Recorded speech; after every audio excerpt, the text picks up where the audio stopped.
Welcome back to the channel guys, and well, yes guys, the all new McLaren P1 successor has officially broken cover, i.e. I introduced to you the all new McLaren W1, and boy is it an absolute W to begin with, because to begin, of course, the looks, I mean it absolutely looks monstrous and stellar from every angle, especially from the rear three quarters with the all new complete active aero long tail on its own, which on its own possesses one of the most unique complete proper working systems I've ever seen on any rear wing whatsoever, and this definitely bumps it up a notch. And in terms of the numbers, they are completely beastly to begin with. And of course, let's start off with a complete brand new 4-liter twin turbo V8 that powers the all new W1, of course named the MHP8. Of course it still retains a V8. They have not downsized in any way. They have in fact upsized the complete engine size from the 3.8-liter twin turbo V8 that used to power the P1, whereas now it's got a 4-liter twin turbo V8, of course, in the W1, i.e. the P1's successor. And of course, this is a proper complete hybrid drivetrain altogether, and of course this properly packs a complete F1 derived E module on its own, and of course with a proper whopping amount of 928 horsepower itself coming from that twin turbo 4-liter V8, and of course from the complete electric system output together, it puts out an additional 347 horsepower, giving it a combined power output of 1275 horsepower going right to the rear wheels, and on top of that 1340 newton meters of torque. That is a complete proper bonkers statistic on its own, and of course all the power going right to the rear wheels, not at all-wheel drive whatsoever, of course, to properly give the driver a proper visceral driving experience. And of course this properly packs a hydraulic complete steering base altogether, unlike most new gen hypers and supers which have the complete electrically assisted steering wheel base. And of course that is to properly give a proper natural amount of feedback and to properly give it that much amount of responsiveness, such as to make the driver and the car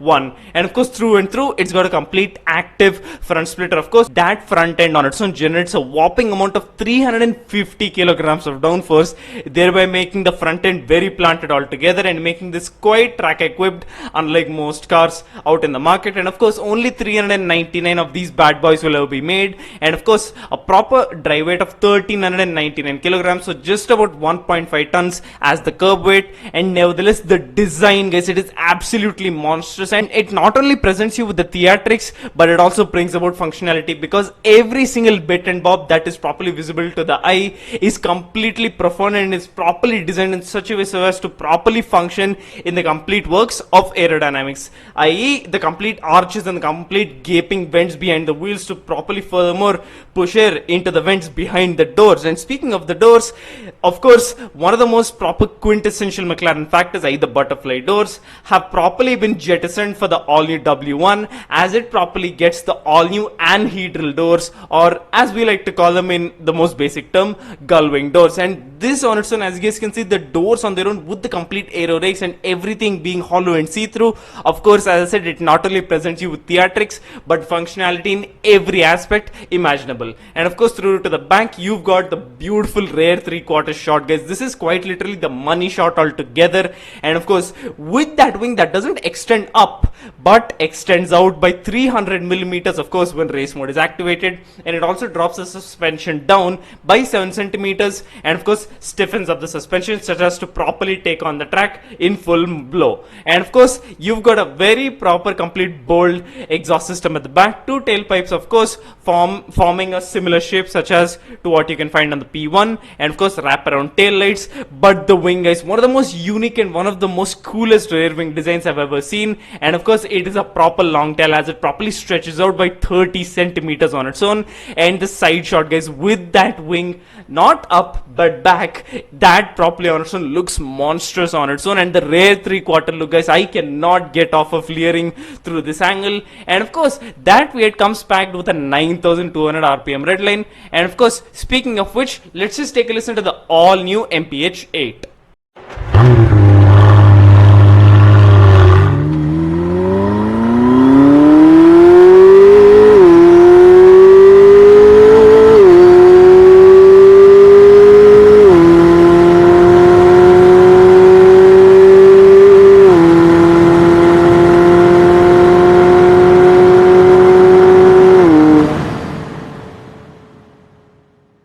And well guys, that's on 9200 RPM as the red line is. Although that may sound a little bit tame, that number on its own is completely incomprehensible, especially coming from a proper twin turbo V8. And well, McLaren have literally outdone themselves and properly made a worthy successor to the legendary P1, and of course the F1 altogether. And of course, through once again to the back, you've got a massive diffuser, and one of the key factors that this houses from the complete F1 system is the complete on-ground aero as well that comes up from underneath the car and properly gives it that much amount of grip to properly stick to the track and stay planted all the way over. And of course, on the back, the wing on its own generates an additional amount of 650 kilograms of downforce, and of course that makes for a complete combined amount of downforce of 1000 kilograms, 350 kilograms at the front and 650 kgs at the back. I mean, this is properly becoming a proper track worthy beast in every way imaginable.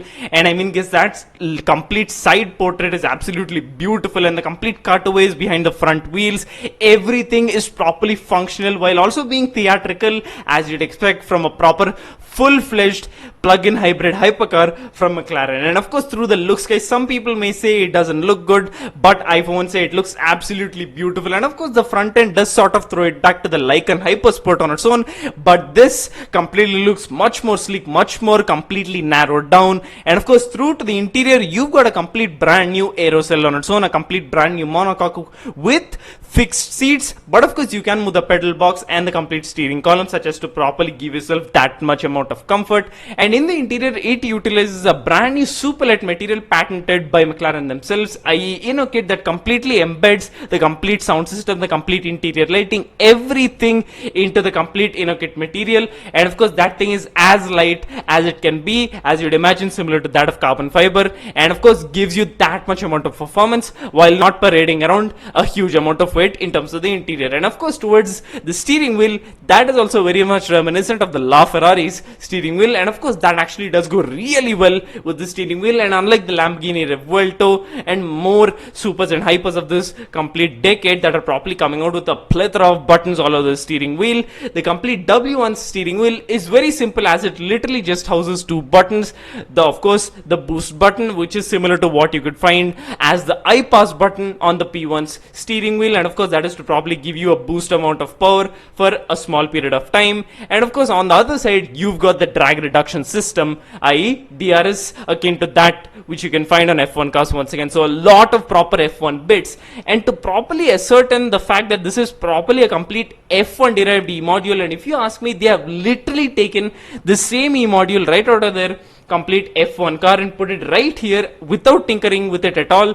And to properly give that complete theory proof, the complete electric range is, get this guys, 2 kilometers. I mean, in what road car will you find an electric module or an electric motor with a 2-kilometer electric range? I mean, seriously, and for the fact that it's so light, 1.5 tons as the curb weight, I mean, that can only mean that it is literally because race car on its own. That has literally been taken from their F1 car and literally just plopped right away into the complete proper drivetrain. And of course, with the way that that complete module and the complete electric system on its own makes 347 horsepower on its own, I mean, those are some complete beastly numbers. And of course, to properly remind you all once again, 1275 PS or 1258 brake horsepower going right to the rear wheels. I mean, guys, it's an absolute beauty and a brute at the same time. And of course, it properly implements some of the most clever aerodynamics I've ever seen on any road going production car, with the way the airflow goes through the complete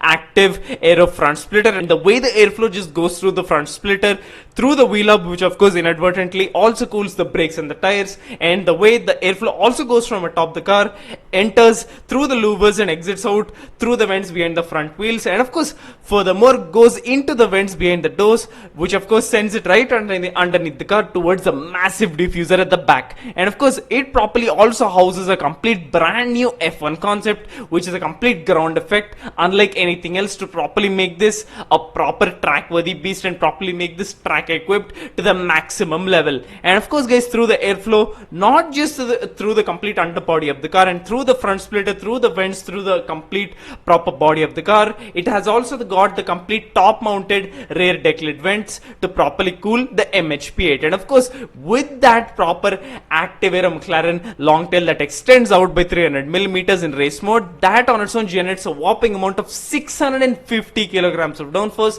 and will 650 kilograms at the back, 350 kilograms at the front, giving it a whopping amount of 1000 kilograms of downforce all around. Now that is a proper monstrous number, and thereby deems this a proper legendary successor of the proper P1, and properly makes this a proper legendary track machine in every way imaginable. And I mean, guys, with the complete V8 being tilted at 3 degrees to allow that complete ground effect aero concept, that properly helps in with aero all around. As I said, guys, it is properly presenting you with the theatrics that you'd expect from a proper high level hypercar from McLaren. It also brings you the amount of functionality that you'd want in a proper track equipped McLaren. And of course, with that V8 being hooked up to the complete ultra high torque 8-speed dual clutch transmission that properly gives you seamless shifts. And of course, guys, with the proper power to weight ratio of 911 horsepower per ton, that is a complete phenomenal statistic on its own. And I mean, just about 1.5 tons as the curb weight, and well, 911 horsepower per ton as the power to weight ratio. Now those are some bonkers numbers, and McLaren have truly outdone themselves with this. And I mean, with the complete proper functionality through the interior as well, with the buttons not being all across the dash but on top on its own to properly simulate a proper visceral driving experience unlike any other. I mean, guys, it is every bit of a visceral driving experience such as you'd expect, especially from the likes of a McLaren P1 successor, and this definitely lives up to the standard of having the 1 in its name. And of course, in terms of it literally being named the W1, this is an absolute W in my opinion. And of course, that W on its own celebrates for the fact of this year, 2024, being McLaren's 50th anniversary for them clinching their first ever Formula 1 World Championship win, and of course, hence the name W1. And I mean, guys, the looks, it is absolutely beautiful, completely theatrical in every aspect that you'd think, but of course does not forgo performance in any way whatsoever, because of course every bit is as functional as it literally can be. And I mean, that's exactly the type of philosophy that you'd want in a proper successor of the legendary P1. And of course, it properly has been forged by the same principles that forged the F1 and P1, and I mean, with pure driving connection, authentic theater, performance everywhere, and of course a proper driver connection on its own, and I mean, with pure power on top of all. And I mean, guys, these are the principles that have properly been put forth in every maximum amount that they have been or they can be applied, and McLaren have properly pumped out a proper record worthy beast of a car. And of course, in terms of this having some stupidly fast acceleration time, such as to rival some stupidly fast hypers on its own, it properly can go from 0 to 62 miles an hour or 100 kilometers an hour in 2.7 seconds. It can go from 0 to 124 miles an hour or 200 kilometers an hour in, get this, 5.8 seconds on its own. And I mean, that is literally on par or just on par with the all new Bugatti Turbo, which can accelerate to the same speed in just around 5.5 seconds. And of course, that packs well over 1800 horsepower on its own. And nevertheless, this can also go from 0 to 186 miles an hour or 300 kilometers an hour in just about under 12.7 seconds. Some phenomenal complete numbers right there. And of course, this tops out at a speed of 217 miles an hour or 350 kilometers an hour, because of course it is properly bred for the track and not for your straight line speed. But nevertheless, 350 kmph will definitely do it for most of the 399 customers who have already been allocated every single one of them. And of course, the starting price of about $2.1 million, or of course it will come out to just over 2 million pounds, and of course only 399 will ever be made. But nevertheless, guys, what do you think? Is this a worthy successor to the legendary P1? But nevertheless, guys, in my opinion, this is of course the best of the best when it comes to the complete Holy Trinity successors, because of course McLaren haven't downsized in any way whatsoever, whereas the LaFerrari successor, i.e. the F250, and of course check my video out on that, because of course the F250 is literally coming out in just a couple of weeks. Towards the end of October is when it is suspected to come out. That will properly literally not have a V12, but the 2.9 liter twin turbo V6 as its heart. And I mean, that is a literal severe disappointment on its own, seeing as the fact that their flagship supercar, i.e. the Dodici Cilindri, which is completely ugly AF, has a V12, whereas their flagship hypercar, which is literally the tip top of, i.e. the complete upper echelon of their complete proper lineup altogether, will have a V6. I mean, we don't have to imagine that, because that will literally be taking place in just a couple of weeks. And of course, Porsche are nowhere in the picture, whereas to what they've done with the complete Mission X project. I mean, they are completely out of the complete story altogether, because as of right now, it's the W1 against the complete upcoming F250. But nevertheless, what do you guys think? I mean, it properly looks the part, it properly sounds the part as well. 9,200 RPM red line, and on top of that, a complete maximum amount of 1,000 kilograms of downforce and 1,275 horsepower going right to the rear wheels. I mean, McLaren have literally outdone themselves on a whole nother level and made this a proper worthy successor to the legendary P1. And well, I mean, what do you guys think? Comment below. And well, thanks a lot for watching. And remember to that sub button and click the bell to show don't miss out on any future videos. Thanks a lot for watching and see ya.